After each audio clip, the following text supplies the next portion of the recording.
नमस्कार साथियों, कैसे हैं आप सभी। आशा करते हैं कि आप अच्छे होंगे और अपने जीवन में अच्छा कर रहे होंगे। जैसा कि आज हम बात करेंगे कि कैसे एक सही इंसान के जो विजडम है, जो नॉलेज है, उसको हमें कंज्यूम करके और उसकी जितनी भी बुराइयां उनको दरकिनार करके उसकी जो अच्छाइयां हैं हमें उसको उससे गेन करना है और हमें उसके उस स्वभाव से, उस कैरेक्टर से हमें इंस्पायर होना है और हमें मोटिवेट होना है।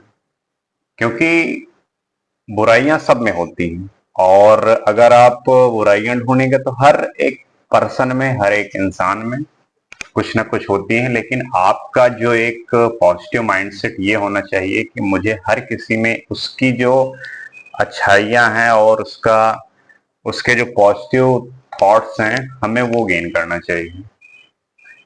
तो मैं एक कबीरदास जी के दोहे से स्टार्ट करूंगा कि उन्होंने कहा कहा कि जाति न पूछिए साधु की पूछ लीजिए ज्ञान, जाति न पूछिए साधु की पूछ लीजिए ज्ञान, मोल करो तलवार की पड़ा रहने दो म्यान।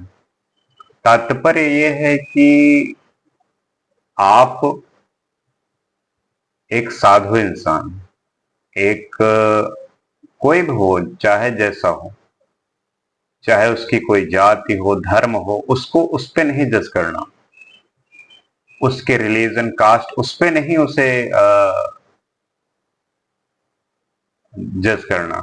हमें उसके अंदर कितनी नॉलेज है, कितना विजडम है, हमें उस चीज पे ध्यान देना है, उस चीज को जानने की कोशिश करना है। जैसे तलवार ही म्यान में पड़ी होती है, लेकिन हमें जो है उस तलवार के मूल्य का आ, पता करना चाहिए, ना कि वो म्यान है उसके बारे में। तलवार कितनी शार्प है और उसका कितना अच्छा वैलिडेशन है उसके काम में, तो उस पर ध्यान देना चाहिए, ना कि फालतू चीजों में।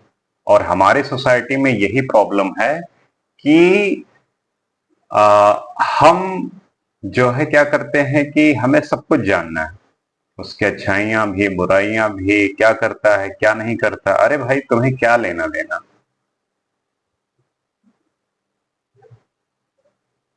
तुम्हें तो सिर्फ मतलब होना चाहिए कि आप दूसरे से कितना इंस्पायर हो सकते हो, कितनी उससे अच्छी चीजें गेन कर सकते हो, आपको उस पर ध्यान देना है।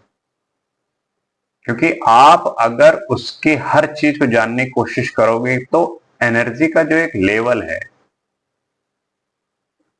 एक सर्टेन अमाउंट एनर्जी होती है आपके पास, तो वो उन सब चीजों में जब व्यर्थ खर्च होगी तो फिर आप कुछ अच्छा कैसे कर पाएंगे। तो अब जैसे हमारे यहाँ ही भगवान की अवधारणा है पूजा करने की।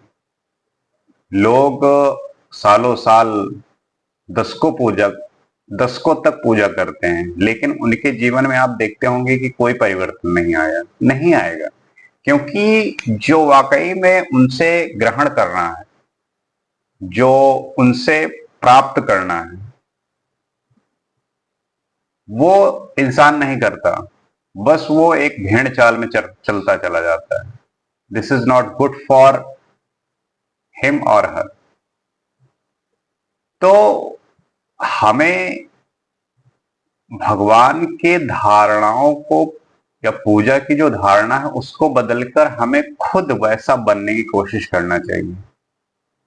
हमें खुद कुछ प्रसाद के रूप में, कुछ आशीर्वाद के रूप में, ब्लेसिंग के रूप में देने की कोशिश करना चाहिए। क्योंकि मांगने वाला तो भिखमंगा ही होगा ना, देने वाला ही पूजनीय होगा। और तभी उसके उस बात की वैलिडेशन होगी, उस बात का वैल्यू होगा।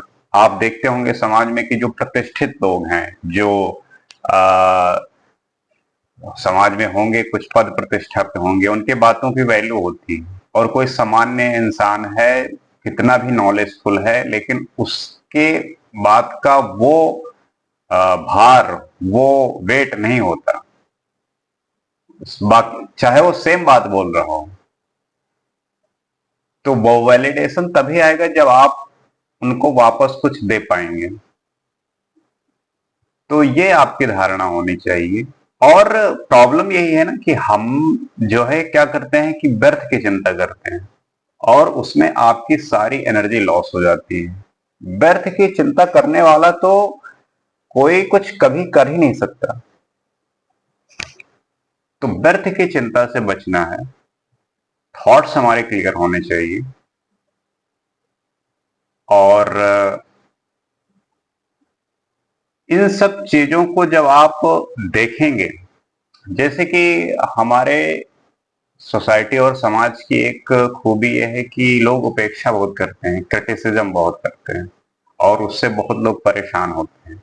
मुझे लगता है कि इसमें कोई बुराई नहीं है। अगर आपकी जितनी ज्यादा उपेक्षा या जितनी ज्यादा बुराई हो रही है, उससे आपके आगे बढ़ने की संभावना ज्यादा है। कबीरदास जी इस पे और बड़ी अच्छी बात एक कहते हैं कि निंदक नियरे राखिए आंगन कुटी छवाए, बिन पानी साबुन बिना निर्मल करे सुहाए। वो यही कह रहे हैं कि आपको क्रिटिसाइज करने वाले जो भी लोग हैं,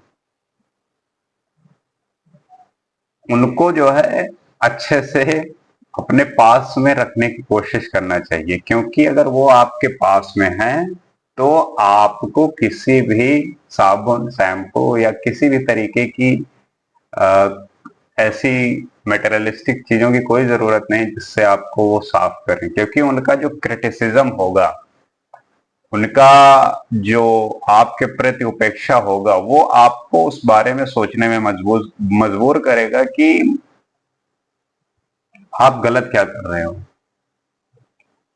और जब इस पे आप ध्यान देना शुरू करेंगे तो आपकी जितनी भी खामियां हैं वो सब धीरे धीरे दूर होती जाएंगी। तो कोई उपेक्षा कर रहा है तो करने दो, कोई क्रिटिसाइज कर रहा है, कोई बुराई कर रहा है, करने दो। ये गुड है आपके लिए। आपका कोई क्रिटिसाइज कर रहा है तो उसको एक आप एनर्जी के रूप में कन्वर्ट करो कि वो मुझे एक एनर्जी दे रहा है। पॉजिटिव एनर्जी के रूप में उसे कंज्यूम करो और अपने काम में उसको लगा के आगे बढ़ो। तो ये बड़ी सोचनीय और बड़ी तथ्यात्मक बात है जिसपे आप विचार कर सकते हैं। और इसमें अहम योगदान होता है कि आपका जो, क्योंकि हर किसी के जीवन में अगर अपने मार्ग से विचलित है, डाइवर्टेड है, समझ में नहीं आ रहा है क्या करना है क्या नहीं करना, तो उसको एक राइट पर्सन की, गुरु की, शिक्षक की जरूरत होती है जो उसको एक सही पथ प्रदर्शित कर सके। तो इसमें जो सबसे अच्छा एग्जाम्पल है उन चाणक्य के आता है। मैंने चाणक्य नीति पढ़ी, उसमें उन्होंने समाज की इन सब बातों पे को कैसे मेंशन किया है कि कैसे इन सब चीजों को आप अप्लाई करके दूर कर सकते हो। क्योंकि शिक्षक होना चाहिए चाणक्य जैसा, मेंटोर होना चाहिए चाणक्य जैसा, जिसके गोद में प्रलय और निर्माण बसे,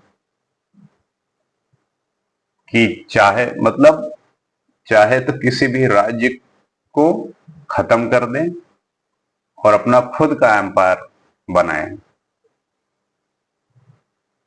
तो ये उसी से आएगा, एक विजडम से आएगा, एक नॉलेज से आएगा। और उसके लिए एक रास्ता है, एक वे है। You will have to follow that. Go through हो जाओ उसके थ्रू, चलते जाओ एक सही रास्ते पर, एक सही दिशा में। इस बात की चिंता मत करो कि कब पहुंचेंगे, किस टाइम पहुंचेंगे। बस अपने प्रोसेस को फॉलो करो और चलते जाओ। तो यही चीजें हैं, आपको समझनी होंगी, आपको अप्लाई करनी होंगी, क्योंकि तभी जो है इसमें सुधार की गुंजाइश है और अच्छा बनने की उम्मीद होगी। आशा करते हैं कि आप बात समझे होंगे। नमस्कार।